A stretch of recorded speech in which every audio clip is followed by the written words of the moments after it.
Matagumpay na natapos ng Philippine Coast Guard o PCG at Bureau of Fisheries and Aquatic Resources o BFOR ang isang vital aid distribution mission na pagbibigay ng ayuda sa ating mga Pilipinong mangingisda sa West Philippine Sea nitong Miyerkules.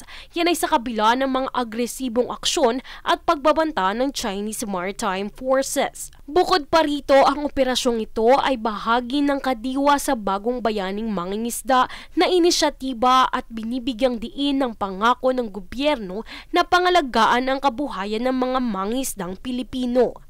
Ang misyon ng dalawang ahensya ay nagtagumpay sa pagbibigay ng kabuuang 98,000 litro ng langis kasama ang 48,000 litro ng gasolina sa higit na 35 na mga bangka. Bumili rin ang kagawaran ng 35 tonelada ng mga isda mula sa mga mangingisda ng Baho de Masinloc.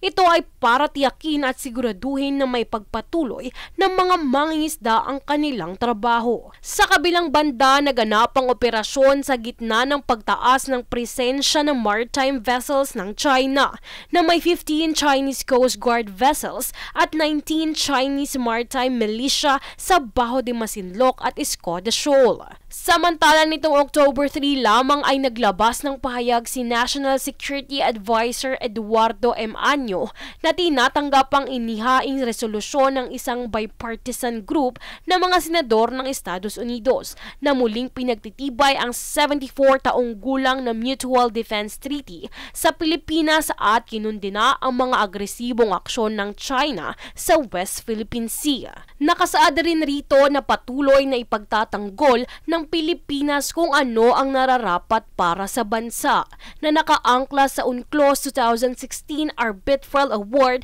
at lokal na batas sa pamamagitan ng mas malalim na pakikipagtulungan sa mga kaalyadong bansa. Jovi Rodriguez, nag-uulat para sa Golden Nation Network.